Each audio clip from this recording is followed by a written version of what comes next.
Hello everyone.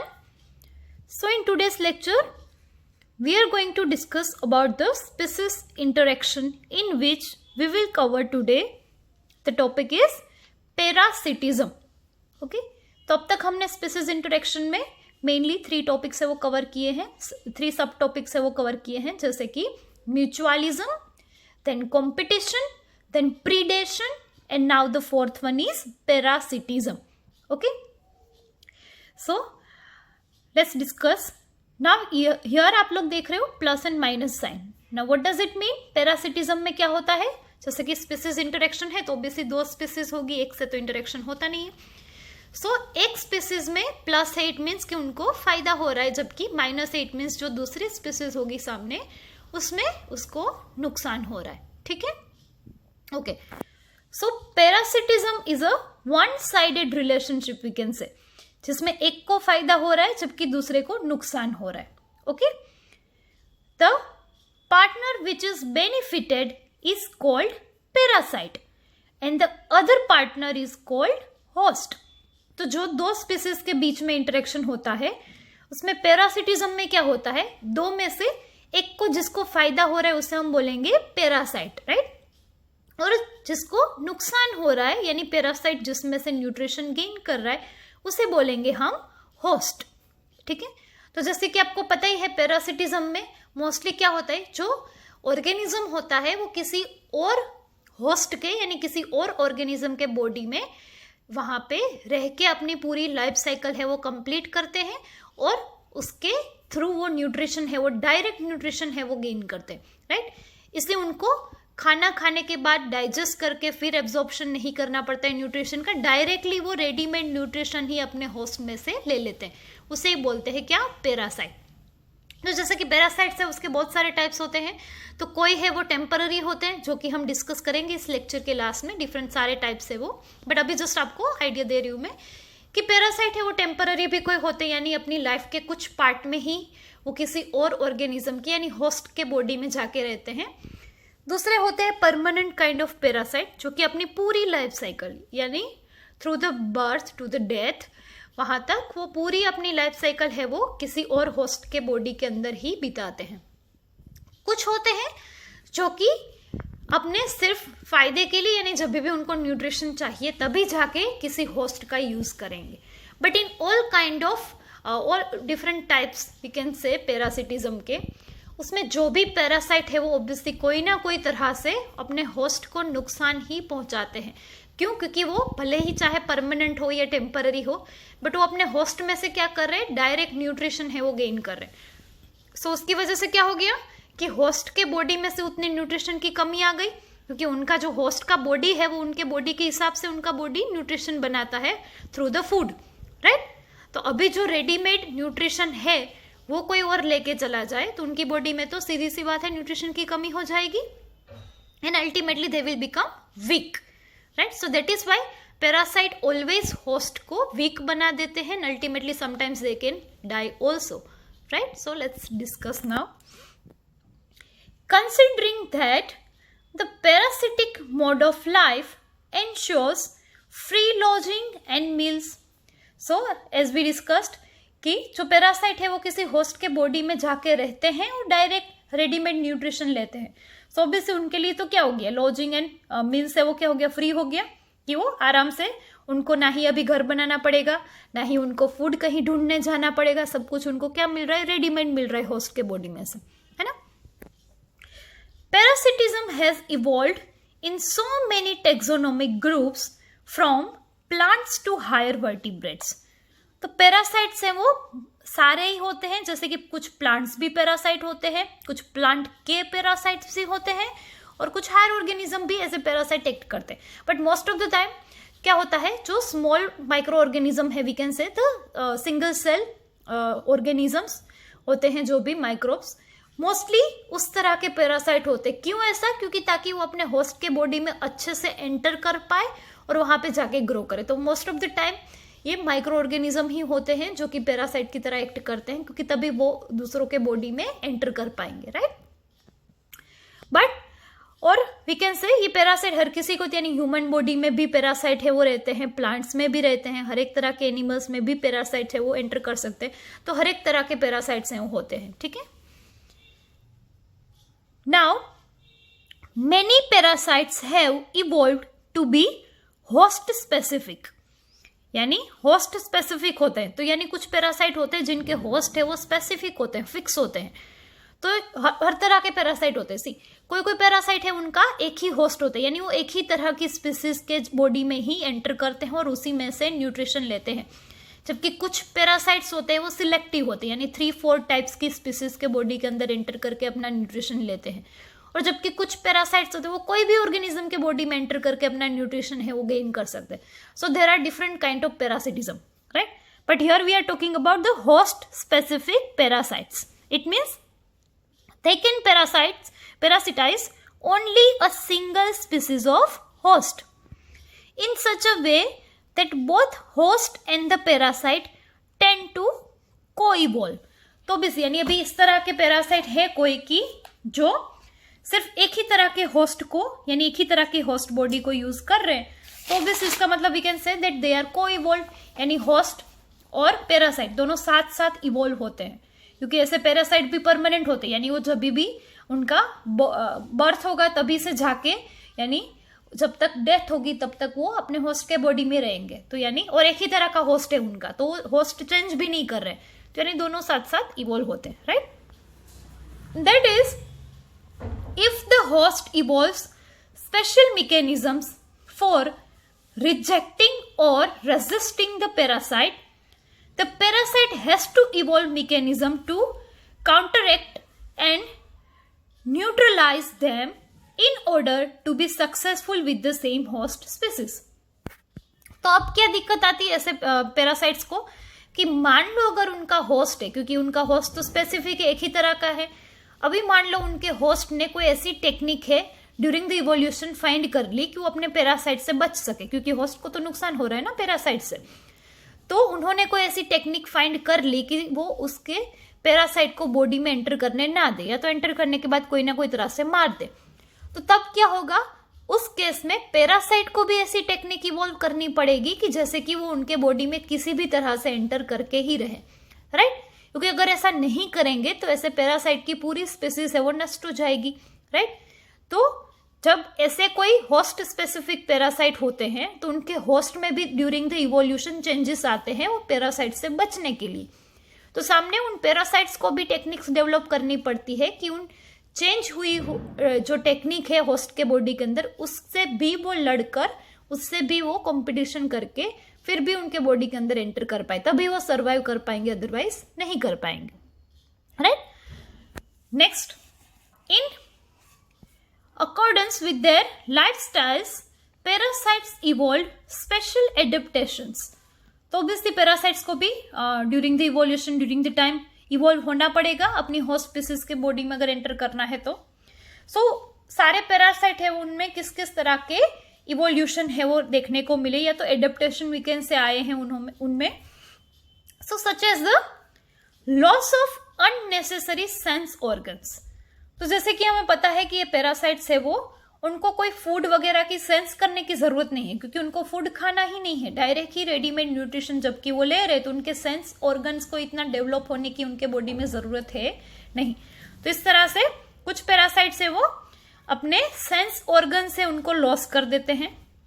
दूसरा adaptation है presence of adhesive organs और शक्ल्स to cling on the host. अब दूसरी चीजें उन्होंने डेवलप किया है, क्या, एडहेसिव ऑर्गन्स, क्योंकि अगर अपने होस्ट के बॉडी के साथ चिपक के उनको रहना है तो उनको एडहेसिव कुछ चाहिए। तो इस तरह से उन्होंने एडहेसिव ऑर्गन से वो डेवलप किए, जिसको दूसरे बोलते हैं शक्ल्स भी बोलते हैं। तो बाय द सकिंग वो चिपक के प्रेशर के साथ चिपक जाते हैं किसी भी वॉल के, यानी किसी ऑर्गेनिज्म के बॉडी के ऑर्गन के वॉल पे, और वहां पे चिपक के रहते हैं और सीधे ही न्यूट्रिशन है उसको गेन कर लेते हैं, राइट, रेडीमेड न्यूट्रिशन को फ्रॉम द ब्लड। तो इस तरह से कुछ ऑर्गन से वो डेवलप किए हैं, जबकि कुछ अननेसेसरी ऑर्गन से जैसे कि सेंस ऑर्गन्स उनको लॉस कर दिया है। Then loss of digestive system. तो जैसे कि मैंने अभी आपको बताया कि उनको फूड खाने की जरूरत नहीं है, ना ही उनको ढूंढने की जरूरत है, वो सीधा ही डाइजेस्टेड रेडीमेड न्यूट्रिशन गेन करते हैं होस्ट में से, तो उनको डाइजेस्टिव सिस्टम की जरूरत नहीं है. So that is why loss of digestive system and high reproductive capacity. अगर उनको अपनी जनरेशन को बचाना है, अपनी पूरी स्पीसीज को बचाना है, तो obviously reproductive rate must be high, right. So that are all adaptations जो कि आपको 2 मार्क क्वेश्चन में भी पूछा जा सकता है. So prepare accordingly. So this kind of adaptations are there in the parasite to gain their nutrition from the host, right? Now next we'll see the life cycle of parasites are often complex, involving 1 or 2 intermediate host or vectors to facilitate parasitization of its primary host. तो कई बार क्या होता है, जैसे कि मैंने starting में आपको बताया कि ये जो पैरासाइट्स है उनके होस्ट एक ही हो ऐसा जरूरी नहीं है. कई बार 2 होस्ट भी होते हैं during their whole life cycle और 3 होस्ट भी हो सकते हैं. That is depend on the parasitism, right. और कई बार क्या होता है कि ये जो पैरासाइट्स होते हैं वो वेक्टर्स को भी यूज करते हैं, यानी transporters we can say in other language. Transporter means कि उनको अगर होस्ट के बॉडी में एंटर करना है, तो कई पैरासाइट्स ऐसे हैं जो कि डायरेक्टली होस्ट के बॉडी के अंदर एंटर नहीं कर सकते, तो उनको कोई ट्रांसपोर्टर चाहिए, यानी वेक्टर्स जिसे हम बोलते हैं. तो वो वेक्टर्स भी कई बार यूज करते हैं होस्ट के बॉडी में एंटर करने के लिए, ठीक है.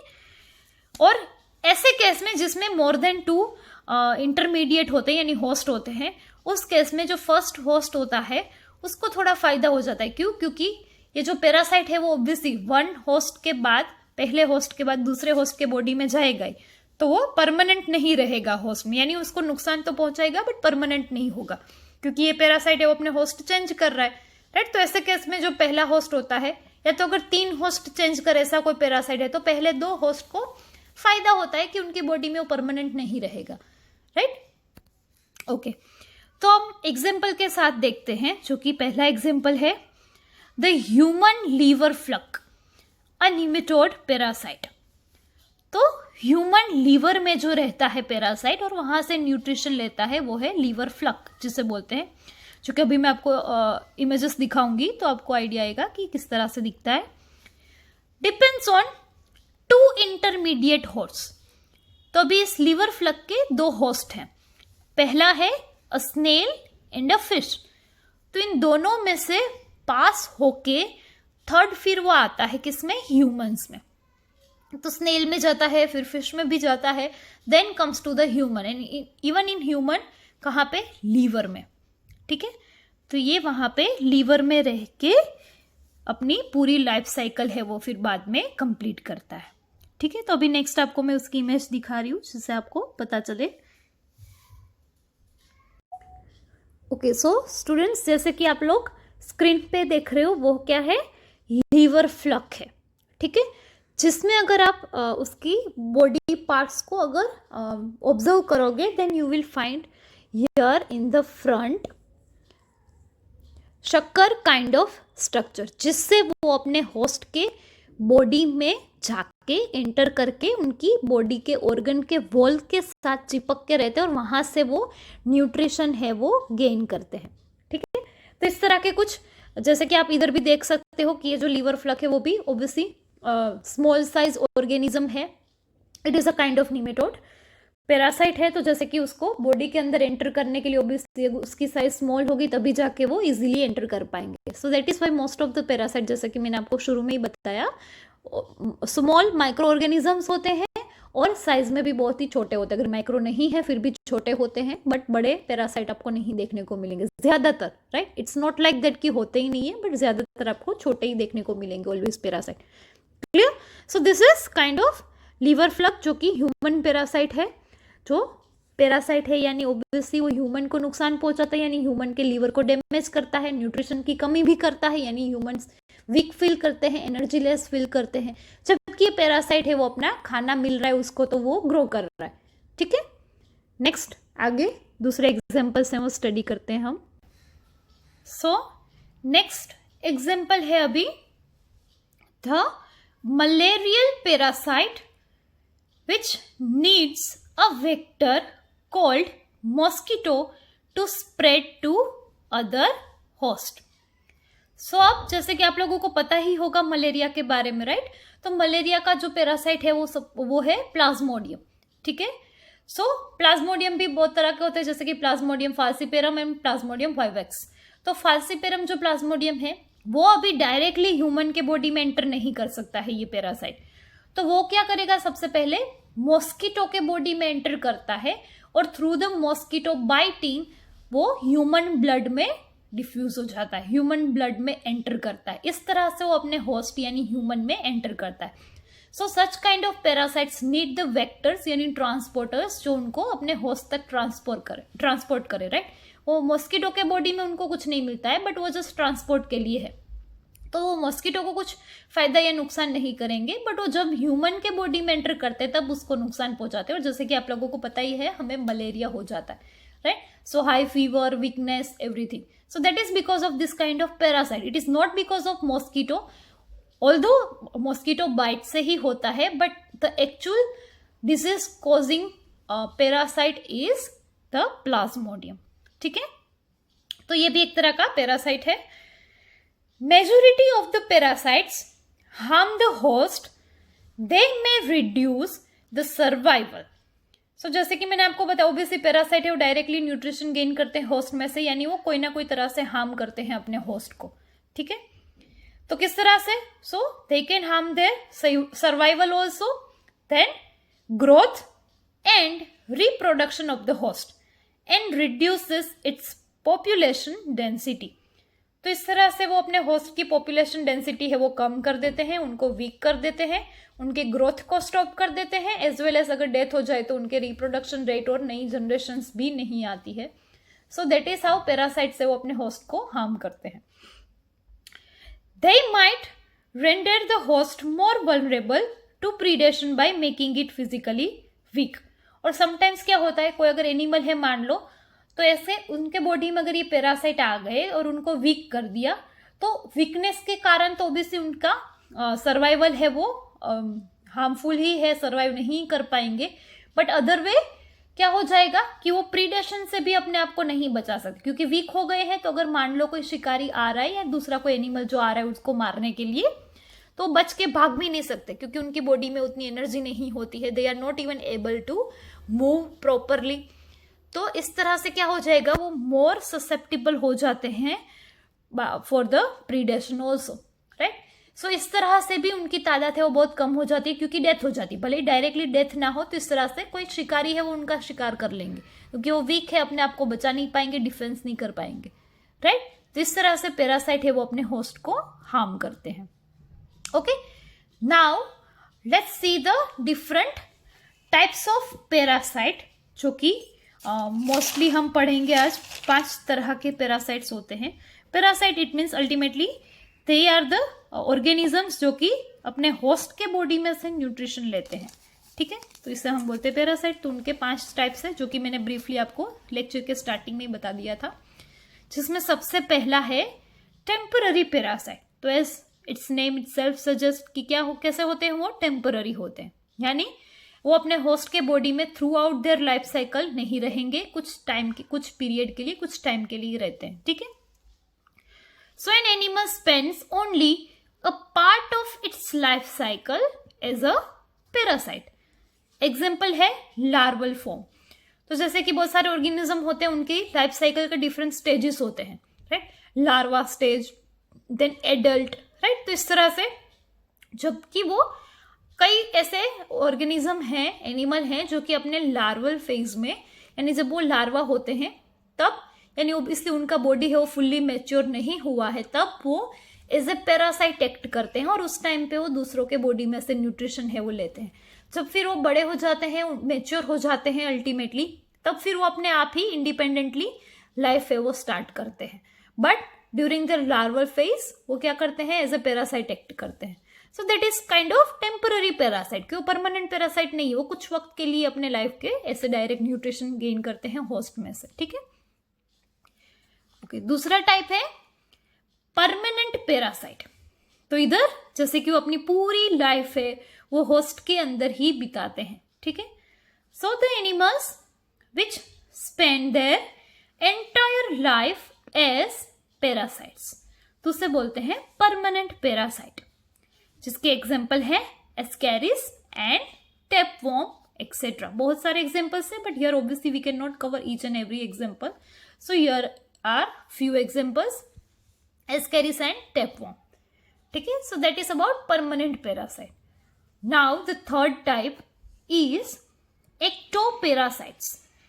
तो एक्टो एंड एंडो फिर हम बाद में देखेंगे, अभी बात कर रहे हैं एक्टोपैरासाइट्स की। तो एक्टो मीन्स क्या, एक्टो यानी बाहर, तो the parasites which live on the outer surface of the host. तो एक्टोपैरासाइट्स किसे बोलेंगे, जो न्यूट्रिशन तो ऑब्वियसली होस्ट में से गेन कर रहे हैं, तभी हम पैरासाइट बोल रहे हैं। बट एक्टो यानी वो होस्ट के बॉडी के अंदर एंटर नहीं करेंगे, बल्कि वो सिर्फ बॉडी के सरफेस से ही सीधा न्यूट्रिशन है वो ले लेते हैं। तो इस तरह के पैरासाइट को बोलते हैं एक्टोपैरासाइट, राइट। तो याद रखना है आपको कि बॉडी के अंदर एंटर नहीं करे, क्योंकि जब भी हम पैरासाइट ऐसा वर्ड सुनते हैं तो हमें यही सीधा स्ट्राइक होता है कि वो किसी होस्ट के बॉडी के अंदर एंटर करके न्यूट्रिशन गेन करते हैं, but here in this case it is not so. जिसके एग्जाम्पल है माइट्स एंड लीचेस। तो जैसे कि आपको पता है लीचेस है वो ब्लड है वो शक करते हैं, जैसे कि आप कहीं भी बॉडी के पार्ट पे उसके रोक दो तो वो सीधा ही बाहर से ब्लड है वो पूरा ले लेते हैं, राइट। सेम वे माइट्स ऑल्सो, तो इसको बोलते हैं ectoparasites. Other examples are the most familiar examples of this group are the lice on humans. तो जैसे कि आपने देखा होगा बालों में कई बार, जिसे हम जू भी बोलते हैं, राइट, इन अदर वर्ड। सो जो ह्यूमंस में देखने को मिलते हैं लाइस, वो भी वन काइंड ऑफ क्या है, एक्टोपैरासाइट है, कि वो बालों में मोस्टली देखने को मिलते हैं और वो हेड में से ब्लड है उसको शक करते हैं, तो इसका मतलब वो डायरेक्टली न्यूट्रिशन है वो गेन करते हैं। तो ये भी क्या है, सरफेस पे, देखो वो बॉडी के अंदर एंटर नहीं करते हैं ना, बाहर से ही वो न्यूट्रिशन लेते हैं। तो ह्यूमन में एग्जाम्पल है लाइस का एंड टिक्स ऑन डॉग्स। तो डॉग्स के बॉडी पे भी आपने बहुत सारी ऐसी टिक्स देखी होगी जो छोटी छोटी मक्खियों जैसी दिखती है, तो वो क्या टिक्स है, तो वो भी क्या करते हैं, इन एनिमल्स के बॉडी में से सरफेस पे रह के फिर उनके बॉडी में से ब्लड है वो शक करते हैं। इन सब की मैं इमेजेस दिखाऊंगी आपको, ये थ्योरी पार्ट खत्म होने के बाद एक्टोपैरासाइट का, इन सारे एनिमल्स जो भी पैरासाइट के एग्जाम्पल्स हम देख रहे हैं उन सब की इमेजेस दिखाऊंगी, ठीक है। अभी पहले समझ लेते हैं हम examples. Then next example, many marine fish are infested with the ectoparasite called copepods। तो फिश के भी पैरासाइट्स होते हैं, यानी उनको भी नुकसान पहुंचाते हैं ये, जैसे कि एग्जांपल है कोपेपॉड्स। तो उसके बहुत सारे अराउंड 8 जितने टाइप्स होते हैं, जिसकी मैं इमेज दिखाऊंगी आपको। तो वो भी क्या करते हैं, भी वो फिश पैरासाइट है, तो फिश के बॉडी में से न्यूट्रिशन लेते हैं, बट क्या है, एक्टो है, यानी सरफेस पे ही रहते हैं, फिश की सरफेस पे ही यानी स्किन पे ही चिपक के वहीं से न्यूट्रिशन लेते हैं, वो बॉडी के अंदर एंटर नहीं करते हैं, ठीक है। नेक्स्ट एग्जाम्पल है कस्केटा, अ पैरासिटिक प्लांट। तो जैसे कि मैंने शुरू में बताया था कि ऐसा नहीं है एनिमल्स ही होंगे पैरासाइट, प्लांट भी कुछ एक्ट करते हैं एज ए पैरासाइट, जिसका एग्जाम्पल है कस्केटा, जिसको अमरवेल भी बोलते हैं, ठीक है। इन हिंदी इन गुजराती बोथ, अमरवेल और जिसको इंग्लिश में हम बोलते हैं कस्केटा। सो पैरासिटिक प्लांट है वो, that is commonly found growing on a hedge plants. तो यानी खुली जगहों पे और जो बड़े बड़े पेड़ होते हैं उसके ऊपर आपने देखा होगा कई बार ऐसे पूरा उनको चिपक के ऐसे कुछ कस्केटा देखने को मिलता है, वो बहुत ही कॉमन एग्जाम्पल है पैरासिटिक प्लांट का। और मोस्ट इम्पोर्टेंटली उनके थ्रेड लाइक स्ट्रक्चर है वो दिखते हैं, क्योंकि उनके स्टेम है वो वीक होते हैं, तो थ्रेड लाइक दिखते हैं ग्रीन कलर के, और लीव्स नहीं होते हैं, क्योंकि ऑब्वियसली अगर लीव्स होंगे तो क्लोरोफिल भी होगा और अपना फूड खुद बना लेंगे। पर अभी ये पैरासिटिक प्लांट है वो अपना खाना खुद नहीं बनाते हैं, क्योंकि उनके पास क्लोरोफिल ही नहीं है, लीव्स ही नहीं है, तो वो दूसरों पे डिपेंड करते हैं, that is why, right. So it has lost its chlorophyll and leaves in the course of evolution. It derived its nutrition from the host plant which it parasitizes. तो यानी वो जिससे ऊपर चिपक के, जिस प्लांट के ऊपर चिपक के रहते हैं उस प्लांट में से वो न्यूट्रिशन गेन करते हैं, क्योंकि वो अपना खाना खुद नहीं बना सकते हैं, क्योंकि उनके पास ना ही लीव्स है और ना ही क्लोरोफिल है, ठीक है। तो उसे बोलते हैं cuscuta. And the last, the female mosquito is not considered a parasite although it needs our blood for the reproduction. तो मॉस्किटो की अगर हम बात करें, फीमेल मॉस्किटो स्पेशली, तो पैरासाइट नहीं है, राइट, बट फिर भी उसको ह्यूमन ब्लड की जरूरत पड़ती है। क्यों? फॉर द रिप्रोडक्शन, क्योंकि उसमें से वो न्यूट्रिशन गेन करते हैं और उससे रिप्रोडक्टिव उनकी फर्टिलिटी है वो इंप्रूव होती है। That is why for the reproduction they need the human blood, but otherwise we can not call them parasite, ठीक है। बट ये सारे जो पैरासाइट के हमने एग्जाम्पल देखे, जैसे कि mites, leeches, ticks, copepod, lice and cuscuta, तो वो उसके हम इमेजेस हैं वो पहले देखते हैं, then will discuss the next type which is endoparasite. But उससे पहले हम इमेजेस हैं वो देख लेते हैं, ठीक है। ओके, सो स्टूडेंट्स, जैसे कि आप स्क्रीन पर भी देख रहे हो, जो कि लाइस होता है, ह्यूमंस में मोस्टली देखने को मिलता है और बालों से चिपक के रहता है, ठीक है। मोस्टली हेड में होता है, बट ये जरूरी नहीं है कि हेड में ही हो, वो कई बार हैंड्स एंड लेग्स पे भी देखने को मिलते हैं, ठीक है। सो दिस आर द लाइस, जो कि अपने शकस जैसे एंटेना होते हैं आगे के, उससे वो क्या करते हैं, ह्यूमन के बॉडी में से ब्लड है उसको शक करते हैं, और इसी ब्लड के साथ साथ उन्हें क्या मिलेगा, रेडीमेड डाइजेस्टेड न्यूट्रिशंस, राइट। तो इस तरह से वो एज अ पैरासाइट एक्ट करते हैं। So first example is lice, then है टिक्स। तो आपने बहुत बार ऐसे देखा होगा डॉग्स के बॉडी के ऊपर, समटाइम्स काउस के बॉडी पे भी देखने को मिलते हैं, ऐसे बहुत सारे एनिमल्स में देखने को मिलते हैं, but it is most common on the dogs.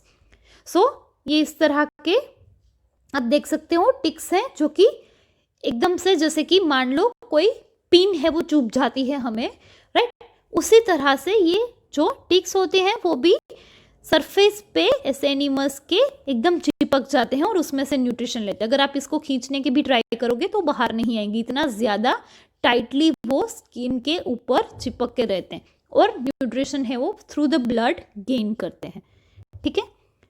Next है कॉपेपॉड्स का एग्जाम्पल, जो कि मैंने आपको बताया कि फिश के पैरासाइट हैं, तो उसके डिफरेंट टाइप्स है। इधर आप देख सकते हो अलग अलग इमेजेस, टोटल 10 टाइप्स के हैं कॉपेपॉड्स। तो ये सारे फिश पैरासाइट है, वो फिश की सरफेस में से न्यूट्रिशन है वो गेन करते हैं, ठीक है। एंड दिस इज लास्ट कैस्केटा, जिसको अमरबेल भी बोलते हैं। तो ये जैसे देख सकते हो, ये जो ब्राइट येलो कलर का जो ये कुछ थ्रेड लाइक स्ट्रक्चर आपको ऊपर दिख रहा है, और जो ये डार्क ग्रीन पोर्शन है वो क्या है, ओरिजिनल पेड़ है, जिसमें से आप देख सकते हो कि उसके ऊपर इस तरह से थ्रेड लाइक स्ट्रक्चर जो दिख रहा है वो है अमरबेल का। ऑब्वियसली उनमें लीव्स नहीं होते हैं, इसलिए सिर्फ आपको ये ऐसे ही थ्रेड जैसे ही दिखेंगे, जबकि पीछे आप देख सकते हो बैकग्राउंड में डार्क ग्रीन कलर का जो मेन ट्री है उसके ऊपर ये पूरा ऐसे बिछ गए। तो वो क्या करेंगे, अभी ये जो बड़ा पेड़ है जो कि होस्ट है उसका, उसमें से न्यूट्रिशन लेते हैं, क्योंकि उनके खुद के पास ना ही लीव्स और ना ही क्लोरोफिल है। Okay, so this is about the ectoparasaits example. Okay, now we'll discuss the next type, which is endoparasite. Okay, so endoparasite किसे बोलेंगे? So the parasites which live inside the body of the host at different sites, जैसे कि like in the cell, tissue or the organs, or we can say in the different kind of organs जैसे कि liver, kidney, lungs, red blood cells, etc. तो ये endoparasite है वो host के body के अंदर जाके रहते हैं और अपना न्यूट्रिशन है वो लेते हैं, ठीक है, जिसके बॉडी के साइट्स हैं डिफरेंट, जो कि पूरे बॉडी में से कोई भी साइट स्पेसिफिक पैरासाइट्स होते हैं, जैसे कि हमने बात की थी शुरू में, एग्जांपल था ह्यूमन लीवर फ्लग, राइट, जो कि लीवर में रहता है। तो इस तरह से डिफरेंट ऑर्गेनिज्म है वो डिफरेंट साइट्स पे यानी डिफरेंट ऑर्गन्स में जाके एज ए पैरासाइट एक्ट करते हैं। दूसरे अगर हम उसमें एग्जांपल्स की बात करें तो वो है प्लाज्मोडियम एंड द एस्केरिस। तो ये एंडोपैरासाइट है यानी बॉडी के अंदर एंटर करते हैं, जैसे कि प्लाज्मोडियम मलेरिया में, right, through the mosquito enter करता है।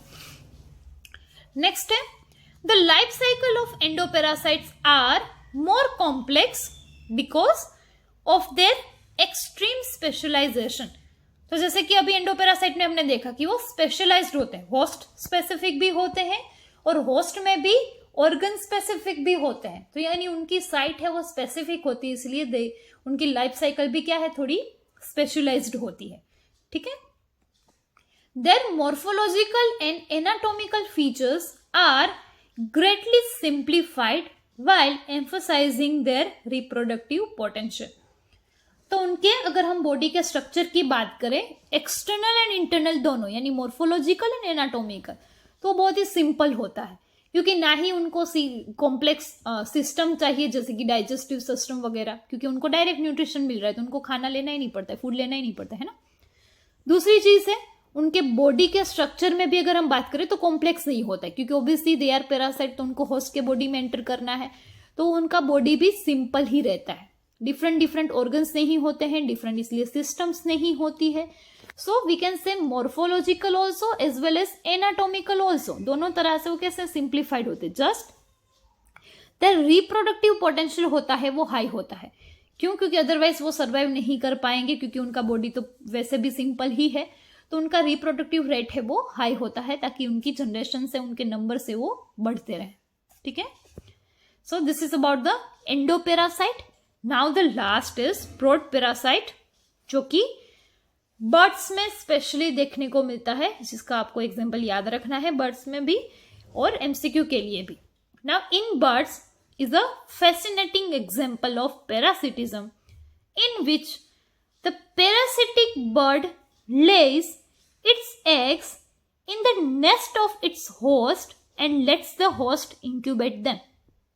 तो अभी इसमें क्या होता है कि कुछ बर्ड्स हैं वो क्या करते हैं, अपने एग से वो किसी और बर्ड्स के नेस्ट में देते हैं. तो इसलिए क्या हो जाएगा कि अभी उनको खुद को उस एग्स की देखभाल नहीं करनी पड़ेगी जब तक कि उसमें से बच्चे हैं वो बाहर नहीं आ जाते, बल्कि वो जिसके नेस्ट में रख के आए हैं वो होस्ट है, वो उसकी अभी देखभाल करेंगे. ठीक है.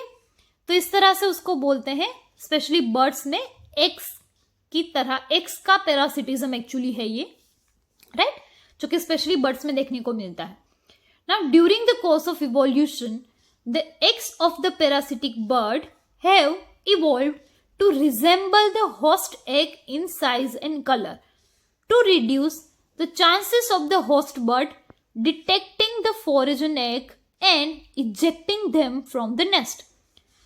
तो अब क्या हो गया, ड्यूरिंग द इवोल्यूशन जो पैरासिटिक बर्ड है उनके जो एग्स होते हैं वो मोस्ट ऑफ द टाइम अपने होस्ट के एग्स से रिजेंबल करते हैं, मैच करते हैं साइज एंड कलर दोनों में.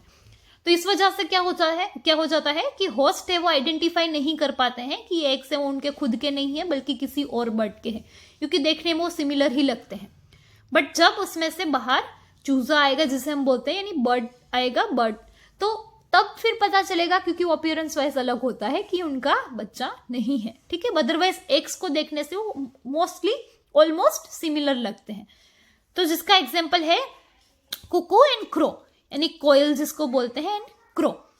तो इसमें जो कुकू है यानी कोयल है वो क्रो के नेस्ट में जाके अपना एग से वो रख देती है. तो यानी उसको खुद को फिर उस एग्स की देखभाल नहीं करनी पड़ती, और क्रो है वो उसको पूरा इंक्यूबेट करके डेवलप करता है. जब भी फिर उसमें से बच्चे बाहर आएंगे, चूजे बाहर आएंगे, तब पता चलेगा कि उनके नहीं है, ये कुकू के हैं यानी कोयल के हैं. ठीक है. So this is about all types of parasitism as well as today's lecture. So in next lecture we'll discuss one more subtypes of the species interaction. For today's lecture, that is it. Right? Thank you.